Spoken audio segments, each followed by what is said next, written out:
ایک عورت شام کے وقت ایک نوجوان جو کنوارا تھا اس کی کپڑے کی دکان کے دروازے پر جا کر بیٹھ گئی۔ جب وہ نوجوان اپنی دکان بند کرنے لگا تو اسے وہ عورت نظر آئی۔ دکاندار بولا، اے لڑکی، اس وقت یہاں کیا کر رہی ہو؟ کیا پریشانی ہے؟ تو عورت نے جواب دیا، میں کسی سہارے کی تلاش میں ہوں، میرے پاس کوئی رہائش نہیں ہے۔ دکاندار بولا، تم میرے ساتھ میرے گھر چل سکتی ہو، جہاں تمہیں آج کی رات ٹھہرنے کا موقع مل جائے گا۔ عورت بولی، جی ٹھیک ہے۔ دکاندار اسے اپنے گھر لے گیا۔ دونوں میں بہت بات چیت ہوئی اور نوجوان نے خود ہی اس کو شادی کی پیشکش کر دی۔ آپ کا کیا خیال ہے؟ کیوں نہ میں آپ سے ہی شادی کر لوں؟ عورت نے اس کی یہ پیشکش قبول کر لی۔ گواہوں کو بلایا گیا، امام مسجد آیا، اس نے نکاح پڑھایا اور دونوں کی شادی ہو گئی۔ شادی کو ابھی 3 دن ہی گزرے تھے کہ چوتھے دن دکان پر ایک آدمی چند عورتوں کو لے کر آیا۔ دکاندار نے پوچھا، او بھائی، آپ کون لوگ ہیں؟ کہاں سے آئے ہیں اور آپ کا کیا مقصد ہے؟ آنے والوں نے بتایا کہ ہم اس لڑکی کے رشتہ دار ہیں، اس کے چچا جان، بھائی، بہن ہیں۔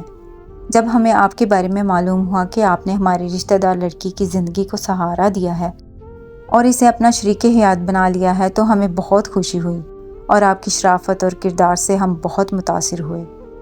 ہمارے یہاں آنے کا مقصد یہ ہے کہ ہمارے گھر ایک شادی ہے جس میں آپ کی بیوی کی شرکت ضروری ہے، اس لیے ہم اسے چند دنوں کے لیے اپنے ساتھ لے جانا چاہتے ہیں۔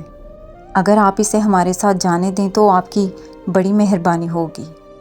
دکاندار ان کی باتیں سن کر اپنی بیوی کے پاس گیا اور اس کو ان کی خواہش سے آگاہ کیا۔ بیوی نے کہا، آپ ان کو واپس بھیج دیں، مجھے ان کے ساتھ ہرگز نہیں جانا۔ ان کے سامنے یہ کہہ کر شرط لگا کر قسم کھا لیں کہ اگر میری بیوی 1 مہینے سے پہلے میرے گھر سے نکلی تو میں اسے طلاق دے دوں گا، کیونکہ یہ لوگ مجھے واپس لے جائیں گے تو مجھے تمہارے خلاف کرنے کی پوری کوشش کریں گے، کیونکہ میں نے ان کی اجازت کے بغیر تم سے شادی کر لی ہے۔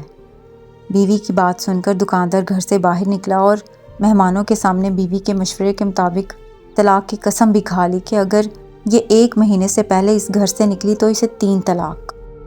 مہمان لوگ مایوس ہو کر واپس چلے گئے۔ دکاندار اپنی دکان پر چلا گیا، مگر اس کا دھیان مسلسل اپنی بیوی کی طرف تھا۔ اس کا کاروبار میں دل نہیں لگ رہا تھا۔ ادھر اس کی بیوی اس کی عدم موجودگی کا فائدہ اٹھاتے ہوئے اس کے گھر سے کچھ لیے بغیر اپنے گھر چلی گئی۔ جب دکاندار واپس آیا تو اس نے دیکھا کہ بیوی گھر میں موجود نہیں تھی۔ جب وہ اپنی بیوی کو ڈھونڈنے لگا تو پتہ چلا کہ اس عورت نے اپنے پہلے شوہر کے لیے حلال ہونے کی خاطر یہ ڈرامہ کیا تھا۔